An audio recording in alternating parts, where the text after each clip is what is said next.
listening to Clear Eyes, Full Hearts, a podcast presentation of Cadence 13 in association with Black Bear Media and Ritual Productions. I'm Stacey Orstano. And I'm Derek Phillips. Welcome to our fourth audience participation episode. Fanfare. If you haven't already, go check out our brand new website at www.cleareyesfullheartspod.com. Once again, that's cleareyesfullheartspod.com.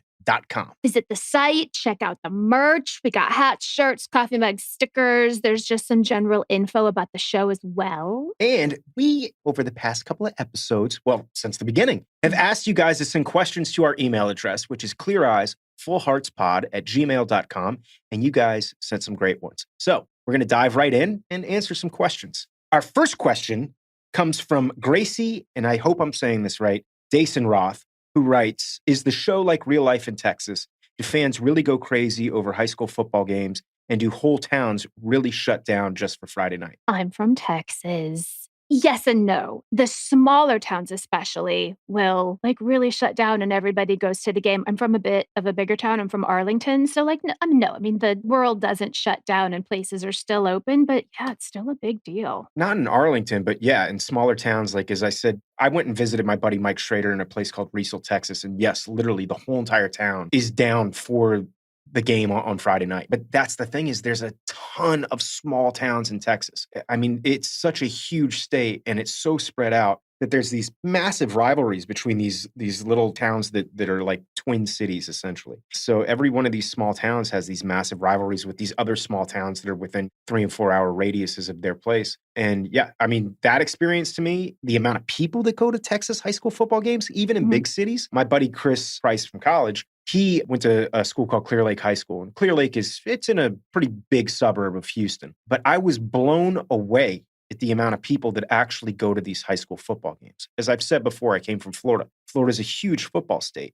But in terms of like the fanfare and the bands and the pageantry and all that, it doesn't compare to Texas football. A big, huge, badass high school football team in Florida will get 5,000 to 10,000 people maybe at a game, but that's rare. Not in a high school in Texas. I mean, you've got stadiums. Some of these stadiums I think there's one that's like 20,000 seats or close to 20,000 seats. It's crazy. I am thinking on it, and I don't think I ever went to one high school football game. So what do you know? Just wasn't my jam. I had things to do and people to see. But also when you talk about the amount of money that's put into the facilities, I mean, some of these stadiums some of them are better than college stadiums in Texas. The stadiums in Florida are not like that. They're just old, rundown stands. I mean, they've been upgraded, some of them, but like the field turf alone in a lot of these stadiums costs millions of dollars. So yes and no to answer the question? Yeah. Sure. A little bit of both. Okay, second question comes from Kelly Sinquina in Perth. Shout out Australia. She says, during the previously on Friday Night Lights recap at the start of each episode when it was aired, sometimes the scenes are slightly different with the characters saying different dialogue. Why is this? It's such a tease. I want to see the full scenes with the missing dialogue. I've never actually noticed that before. Have you, Stacey? I've not. Yeah, I haven't noticed it before, but if that is happening, and I'm assuming you're a big enough fan of the show that you know that it probably has. They want to get as much information into that short time frame as possible, so I'm thinking they probably sometimes used alt lines or alt takes because it gives us more information. Yeah, I think that's definitely a possibility. That's the only thing, or it could just be an editing mistake. Kelly, I've never noticed that before, but I'll keep an eye out for it in the future. And if I see it, I will definitely talk about it on the show. Yeah. Our third question comes from Alex Ranson, who writes, so we learn in the pilot that Coach Taylor is A, both new in town, and B, has coached Street since he was a boy. That implies Street must be new in town too. But in that case, how come he is old friends with Riggins and apparently has been dating Lila for a long time?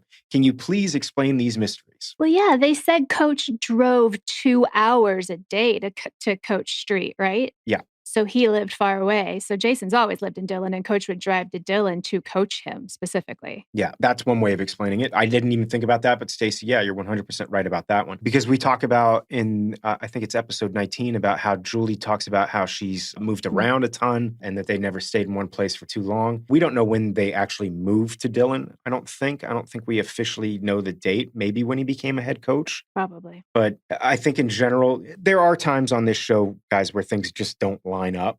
If you start doing the math, you're going to go, oh, wait a minute. Continuity was never a strong suit on a show like Friday Night Lights. And I think sometimes you just got to kind of suspend disbelief. And I know that that's rough to do, especially as shows nowadays where every little moment of every little beat has been planned out ahead of time. I think with the older model of a 22 episode season, sometimes things just kind of doesn't always work out that way. Just go with the flow. It's not as planned as I think some people think maybe it was. Yeah, I think this one was fleshed out really well when there was like a really quick, I feel like episode 2 or even the pilot where they said that he drove 2 hours to come coach Street when he was like younger. This is one time where I think Friday Night Lights actually got it right on a continuity level. I think so. And I think Stacey just nailed it. That, yeah, Coach was driving to and from. So that means that Julie was going to junior high or elementary school in some other town before they actually moved to Dillon. Because Tammy says, yeah, you used to drive 2 hours, right? I think so. Yeah. Next question. Paula Junquiera from Brazil. Guy, loving these international audience people, is asking if you could rewrite the characters of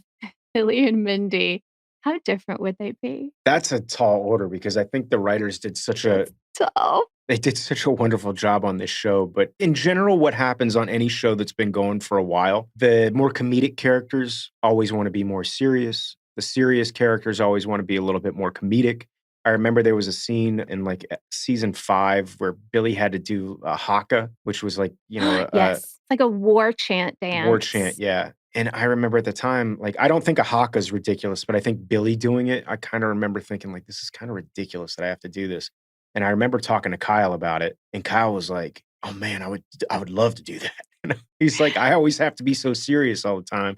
He's like, it'd be fun to do something crazy like that. And I was like, I just want to be cool. I want to be coach. I want to have all the answers. I want to be the guy who knows everything in the scene for once. Yeah. I want to not be the comic relief. So it's not something I would rewrite. I think the characters were perfect the way they were. But it is one of those things that you stay on a show long enough, eventually you start to want to do some different stuff with your character. You don't always want to be playing the same thing. So that's one thing, but it's not something I would change. I think the writers obviously did a great job, and I think that they were honest with who the character is, regardless of where I as an actor may have wanted to go sometimes. That's what mine is. It's completely selfish. I wouldn't change anything about the writing of the character. I would just write her into more episodes. We're going to have Brett Cullen on the show, who played my dad in a later episode. And that's one of the things, honestly, that's something that I would change. I would love to have had a little bit more stuff with Dad on the show. Some of that stuff wound up getting cut, unfortunately. But I would love to have had more stuff with Brett Cullen. I would have loved to have explored that relationship a little bit more, Billy and Dad's relationship. So that's something, it's not when I say something I would change or rewrite. I just wish that it was there. But at the end of the day, I think the show was pretty darn good without my little 2 cents as a writer. It's pretty perfect. And nobody needs more Stacey Oristano in their show right now. The show's pretty perfect. Yeah, as an actor, we're all selfish. We want more stuff for ourselves. It's like just the right amount of Mindy. Yeah. I did one time very drunkenly pitch a story to David Hudgens that was, I guess it would have to be off-season football, but the high school was going to do a musical. And it would be like Lil Abner or Damn Yankees, and they didn't have enough males to be the chorus and to be the dancers. So they hired the guys from they put the guys from the football team into the musical, and Mindy, because she's a dancer, was the choreographer of the High School Musical. And David laughed at me, and it didn't make it into the show. The one time I actually pitched, and it wasn't like, I don't want to say I went into a meeting and sat down with the writers and was like, I got an idea for something, guys. We were all out having drinks after the first season wrapped up. And I was with Brooke Langdon, who played Jackie on the show, who plays the hot next door neighbor that we'll meet later in the season. But she and I had become friends, and we said, oh, what would be a cool idea is if Tim and Jackie's relationship ends and then Billy starts dating Jackie. And we thought this was such a great idea. And we told this to Jeffrey Reiner. And Jeffrey Reiner relayed it to the writers because he thought it was a great idea too. Only problem is, and this is why I never pitched anything again, is that we created this great idea and then Tim moved out of the house. But with Tim out of the house, nobody cares what Billy's doing. Yeah, there's no conflict. So Billy was basically off the show for like 9 episodes in the second season because I was so smart that I went to the writers and said, hey, why don't you guys add stuff where Jackie and I are together. And they were like, or how about instead we just write you out? Yeah. So at that point, I was like, you know what? I think maybe I'll just shut up and let the writers do what they're doing. Because the one time I had an idea, it basically wrote me off the show for 8 episodes. Yeah, I never pitched again.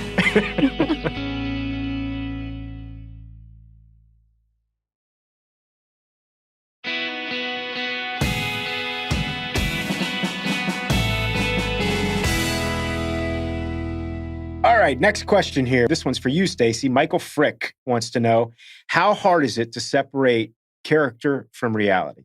He says, I've never acted, but hearing Stacey say she watched West Wing, it took me a minute to remember that Mindy was a character, not the actress. Yeah, I don't think Mindy watches West Wing. I don't think that's Yeah. really up her alley. I think she watches a lot of Housewives and The Bachelor. Yeah, that sounds about right. Yeah, I think Billy's watching a lot of NASCAR, football. If Billy watches any kind of television, it's probably stuff blowing up, you know? Or maybe Mythbusters or something like that. Yeah.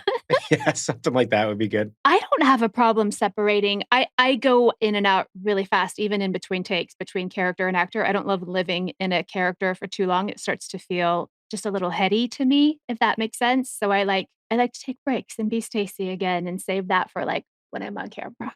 I'm the same way, Stacey. I am not one of those actors who's sitting there before a scene in my head trying to get to some place. And there's some actors that do, and that's great. Mhm. When I was coming up, started out doing theater, and I was also the head of like the makeup department in the theater in college. So I was making sure everyone's makeup was the way it needed to look, everyone's hair needed to look the right way because you're doing a show, with 20 people in it. It was my job to make sure that everyone's, if we were doing a period piece, that all the women had period style hair and period style makeup. And so I was concerned with that before a show. And I was also acting in all these shows. So it was like the minute they called places, I was still tweaking somebody else's hair and didn't really have time to focus on me as an actor. And in some respects, I don't think that's the best way to work, but in some respects, it also Sure. kind of made it less about like getting into some kind of headspace and just play it. I've always said as an actor, you need to know three things. You need to know your given circumstances, know your action, and react.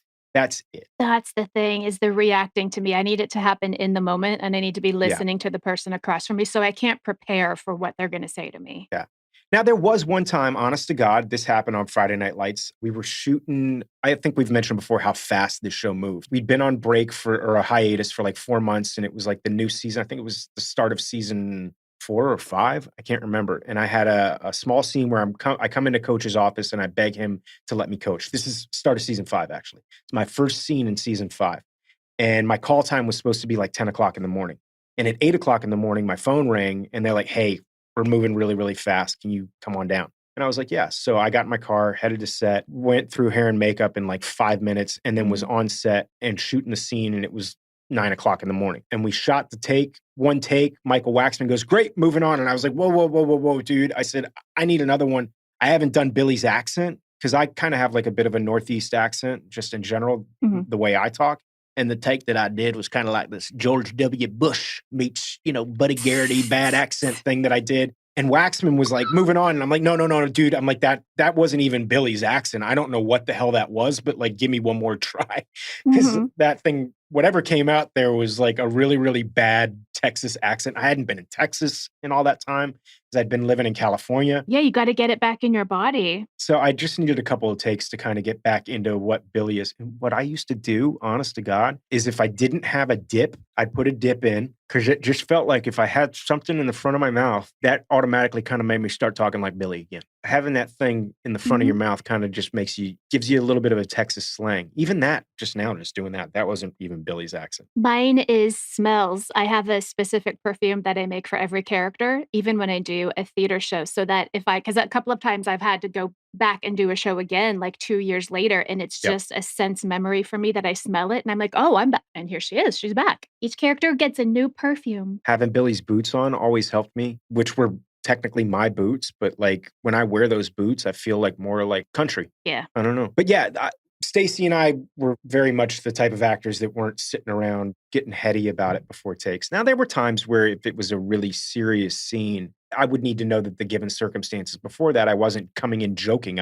Before that, I was in a in a serious place. And so there may be some prepping for that. And then also leaving space for another actor that needs it. I think especially about Zach Gilford when we were shooting The Sun and just Yes. giving him the space and quiet that he needed. So we weren't playing around and roughhousing, like just making sure everything was really quiet and serene so that he could be prepared. 100%. And that was one thing that was really great about the set on Friday Night Lights is when you had those scenes. I mean, like when Zach's up there, I mean, the scene starts with him giving a speech at his father's funeral.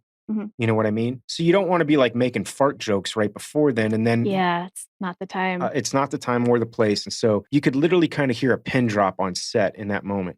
I don't know that Zach needed it No, we just gave it to him. He didn't ask for it. because I also remember when we were shooting The Sun, in the middle of his beautiful monologue that he's doing, an airplane flew over. Yes. And he stopped, kind of looked up, broke character, Waited. waited for the airplane to pass, and then jumped right back into it like nothing had happened. And it was kind of amazing to It watch. was the most professional thing I've seen. Because, guys, you can't use a take if a microphone is flying over because it'll get on, if an airplane is flying over, it'll get caught on your mic and you can't use that take. So Zach was aware enough of the surroundings to know that he had to pause and then get right back into it. It was goosebumpy watching that. Yeah. And he broke character to wait for the airplane to fly over, but didn't break character. He jumped right back into that monologue like nothing had happened. And it was really like, wow. Yeah. And that's a lot of the actors that I've worked with in my life. Look, I'm not going to argue one way or the other as to method and blah, blah, blah, blah, blah, but everyone's got a different path. But like whatever your process is, if it works for you, great. I respect it. Yep. Okay, Derek, this one is very specifically for you. David Nelson writes, although he never made a physical appearance on the show, Slam and Sammy Mead played an integral role throughout the 5 seasons. Did you ever meet or interact with David Cowgill on set? And any chance he could be a guest on the podcast? That's actually a really good idea. I'm writing that down. yeah, I would love to have David Cowgill on. He's actually on our list already, Stacey. Okay. I would love to have David Cowgill on the show. I have never actually met Slam and Sammy Mead. Neither. I don't think he ever came to any rap parties. And that's the thing, though. If he did, would I recognize him? I've never seen him. Oh, true. Now, if I heard him talk, I'd be like, hey, that's Slam and Sammy Mead. I would imagine. Wonder what he looks like. I don't know. But yeah, I would love to have Slam and Sammy Mead on the show. Yeah, definitely. That is a great question. Never thought about it. Never met him. Never It's met him. terrible.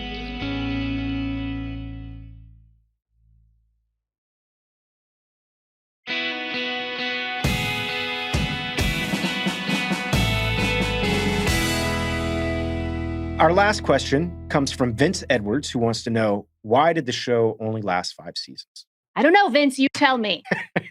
I think I can answer that one. So I'll give you a little short history. We've already talked about this a little bit in the first season, but on some of the other podcasts. But yeah, so the ratings for the show, the amount of viewers for the show was never extremely high. We always had amazing critical acclaim. As I said before in a podcast, the New York Times said, it's more than a television show, it's art. So critically, the show was always lights out.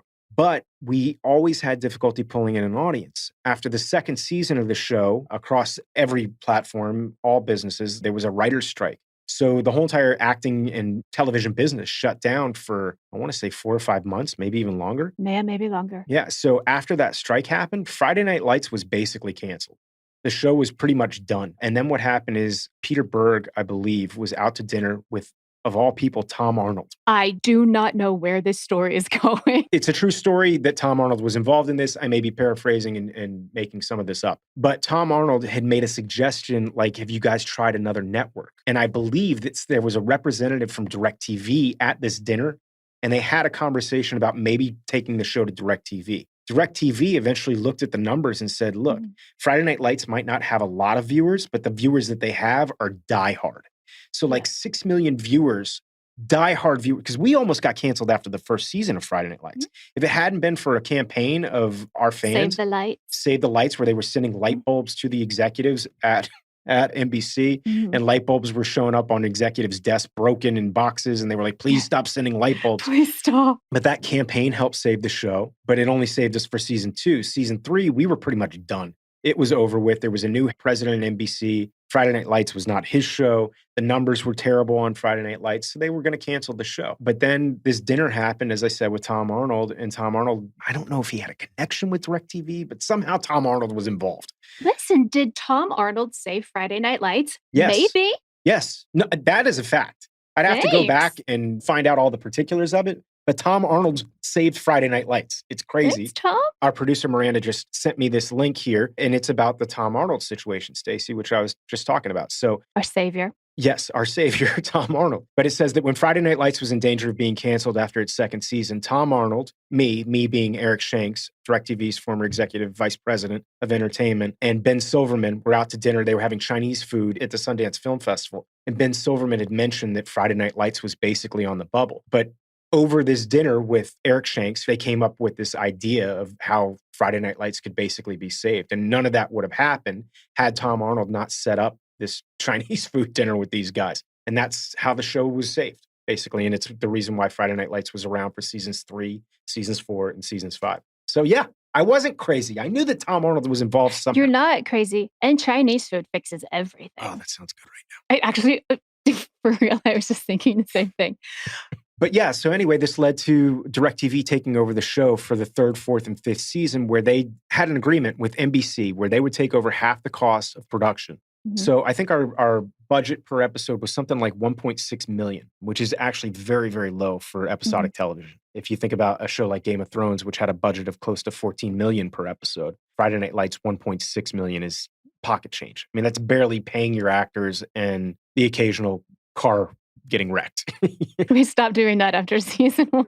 Yeah. If you notice, I mean, you will notice that some of the stuff that happens is talked about as opposed to actually seeing it. But I don't think that the overall production value went down per se, but there are times where there's less football. Mhm. Football costs a lot of money to produce. So what happened is DirecTV took over the show for seasons 3, 4, and 5. It wound up being, from what I've heard, a very good deal for DirecTV, because if you wanted to watch Friday Night Lights, you had to subscribe to DirecTV. I wound up having a subscription to DirecTV for 15 years because of that deal. And I know a lot of people did, because once you sign with a cable provider, You're stuck for life. you're kind of stuck for life. Yeah. But DirecTV kind of saved the show along with Tom Arnold. And I think that 3, 4, and 5 season, that was just lucky.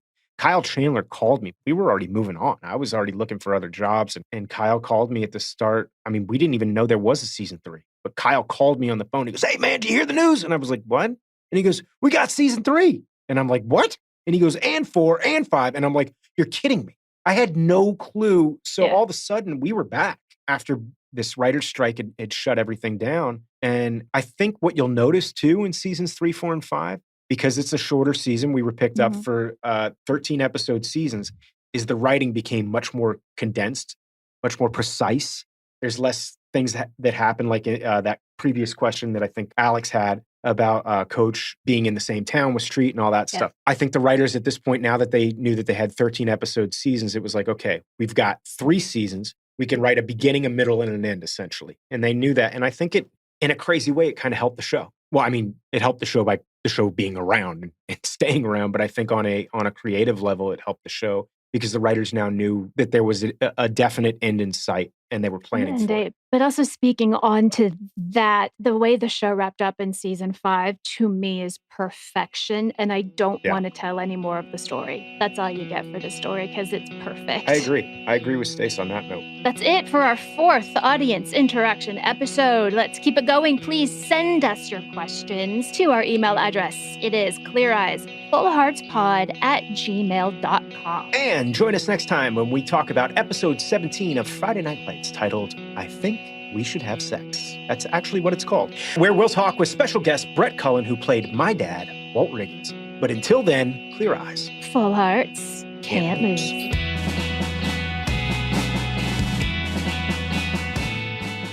Clear Eyes, Full Hearts is a podcast presentation of Cadence 13 in association with Black Barrel Media and Ritual Productions. Executive producers are Stacey Oristano and Derek Phillips, Chris and Mandy Wimmer for Black Barrel Media, and Steve Walters for Ritual Productions. Our producer is Miranda Parham. Send your questions to cleareyesfullheartspod@gmail.com. Find us on social media. I'm Stacey Oristano on Twitter and Instagram. And I'm at Derek Phillips on Twitter and _Derek Phillips on Instagram. And check out our websites, cleareyesfullheartspod.com, cadence13.com, and blackbarrelmedia.com. Thank you guys for listening, and we'll see you next week.